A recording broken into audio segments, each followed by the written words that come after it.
Flow is often described as a state of kind of effortless effort. We feel like we're propelled through the activity. Everything else just seems to disappear. Time is gonna dilate, which is a fancy way of saying it's gonna pass strangely. 5 hours go by in like 5 minutes. Occasionally it'll slow down, you get a freeze frame effect. I mean, anybody who's been in a car crash, for example. Intuition tends to get turned up a lot. This is a basketball player in the zone, seeing the hoop, and suddenly it's as big as a hula hoop. And our frown muscles tend to be paralyzed. And what that frowning is a sign that the brain is doing work. This is a constant issue in my marriage where my wife thinks I'm mad at her or somebody. And I'm like, no, I'm just thinking. This is just me thinking. I'm in robot mode.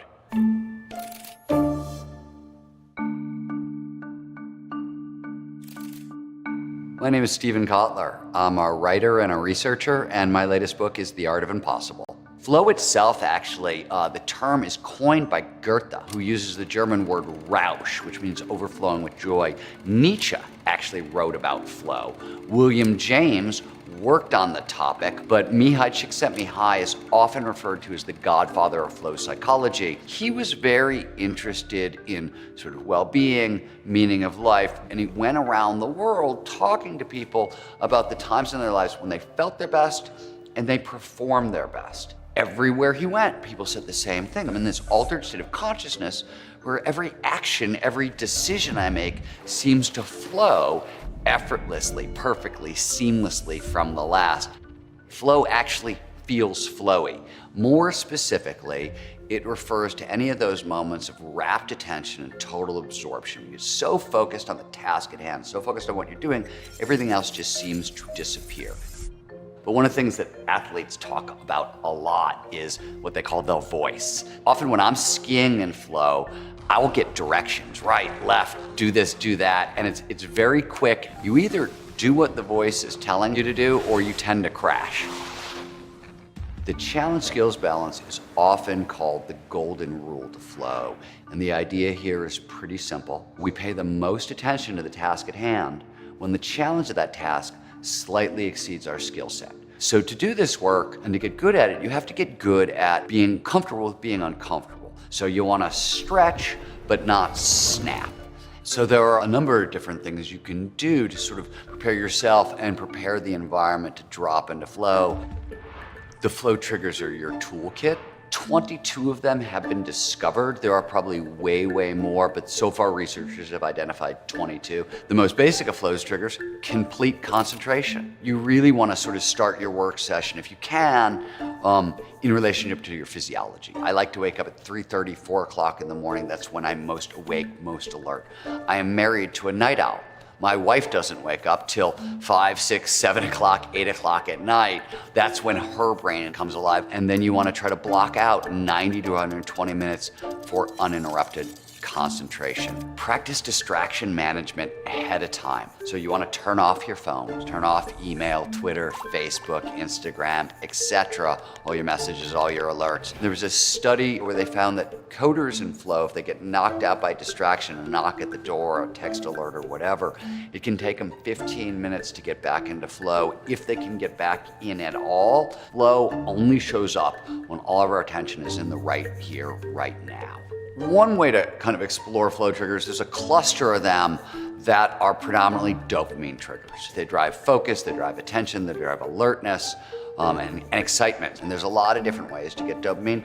Novelty produces dopamine. We see the same thing with unpredictability, complexity, the experience of awe. You look up at the night sky and you see stars everywhere, and you know those stars are actually universes, and you get sort of perceptual vastness. If you've ever done a crossword puzzle or Sudoku, you get an answer right, that little rush of pleasure you get, that's dopamine. And then you usually get a couple of answers right in a row.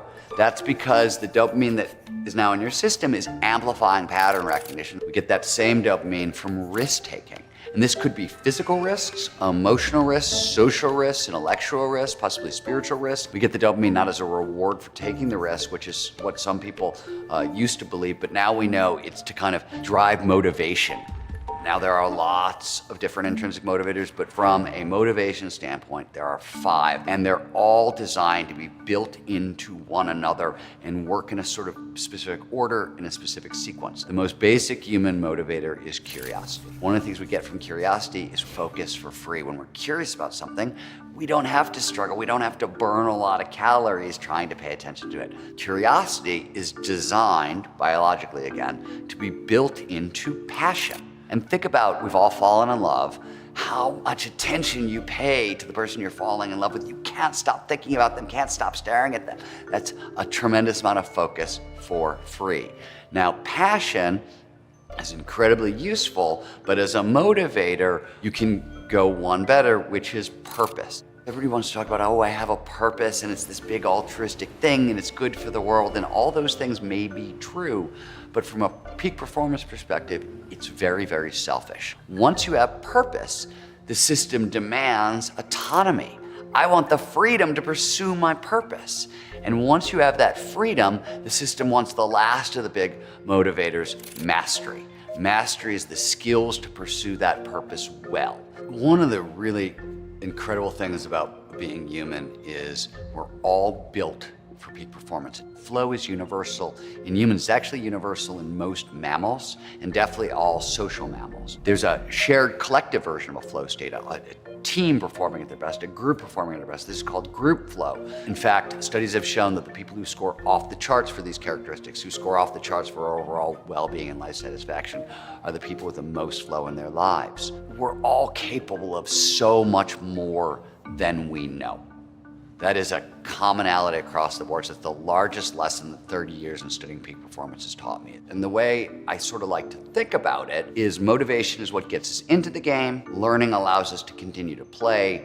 Creativity is how we steer. And flow, which is optimal performance, is how we amplify all the results beyond all reasonable expectation.